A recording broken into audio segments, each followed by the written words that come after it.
ദിവസങ്ങളിൽ ചർച്ചയായിക്കൊണ്ടിരിക്കുകയാണ്. മുനമ്പം വഖഫ് കേസിൽ അഭിഭാഷക കമ്മീഷനെ നിയമിക്കണമെന്ന് ഭൂമി കൈമാറിയ സിദ്ദിഖ് സേഠിന്റെ കുടുംബം ഇപ്പോൾ ആവശ്യപ്പെടുകയാണ്. ഫറൂഖ് കോളേജിന് നൽകിയ ഭൂമിയുടെ വിശദമായ പരിശോധന വേണം എന്ന് ഈ കുടുംബം ആവശ്യപ്പെട്ടിട്ടുണ്ട്. അവർ വഖഫ് ട്രിബ്യൂണലിൽ ഒരു ഹർജിയും നൽകിയിട്ടുണ്ട്. ഹർജിയുടെ പകർപ്പ് നമുക്ക് ലഭിച്ചിട്ടുണ്ട്. ദീപക് ധർമ്മടം നമ്മളുടെ കൂടെയുണ്ട്. ദീപക്കാണ് ആ വാർത്തയുടെ വിശദാംശങ്ങളുമായി ചേരുന്നത്.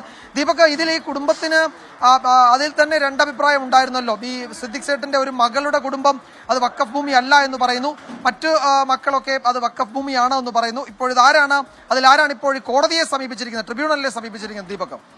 വിജയകുമാർ, ഇതിൽ വഖഫ് ഭൂമിയുമായി ബന്ധപ്പെട്ടുള്ള തർക്കം, അതിന്റെ നിയമവ്യവഹാരങ്ങൾ ഇങ്ങനെ തുടരുന്നതിനിടയിലാണ് ഈ വഖഫ് ഭൂമി, മുനമ്പം വഖഫ് ഭൂമി ഉൾപ്പെടെ ഫറൂഖ് കോളേജിന്റെ ഭൂമിയുടെ സംബന്ധിച്ച് കൃത്യമായൊരു പരിശോധന, അതിൽ എത്ര ഭൂമി കടലെടുത്തു, എത്ര ഭൂമി കുടിയടപ്പിൽ പോയി, അതുപോലെ തന്നെ അന്യാധീനപ്പെട്ട കയ്യേറിയ ഭൂമിയുടെ കണക്ക് പരിശോധിക്കാൻ വേണ്ടി ഒരു അഭിഭാഷക കമ്മീഷനെ രൂപീകരിക്കണം എന്നുള്ളതാണ് ഇപ്പോൾ സിദ്ദിഖ് സേഠിന്റെ കുടുംബം. ഈ കുടുംബം രണ്ട് തട്ടിലാണ് എന്ന അഭിപ്രായമുണ്ടെങ്കിൽ പോലും ഈ കാര്യത്തിൽ കുടുംബം ഒറ്റത്തട്ടിലാണ്.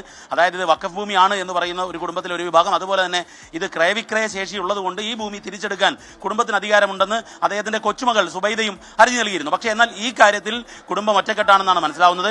അതായത് ഈ വഖഫ് ഭൂമി കൃത്യമായി കണ്ടെത്തണം, അതിന് അഭിഭാഷക കമ്മീഷൻ വേണം. കാരണം ഇതിൽ പരിശോധന വിശദമായി നടത്തിയാലേ എത്ര കയ്യേറ്റം, എത്ര വിൽപ്പന നടത്തി, മാത്രവുമല്ല ഇതിൽ വ്യവഹാരം നടന്നു എന്ന് പറയുമ്പോൾ കൈമാറ്റം നടന്നിട്ടുണ്ട്. വഖഫ് ഭൂമിയിൽ കൈമാറ്റം പാടില്ല എന്നുള്ളത് കൂടിയുണ്ട്. അത്തരത്തിലുള്ള ഒരു കൃത്യമായ പരിശോധനയിലേക്ക് കടക്കണം എന്നുള്ളതാണ് ഇപ്പോൾ ഈ അഭിഭാഷക കമ്മീഷൻ വേണമെന്ന ആവശ്യത്തിലൂടെ കുടുംബം മുന്നോട്ട് വയ്ക്കുന്നത്. SKN ഹാഷ്മി, വിജയകുമാർ.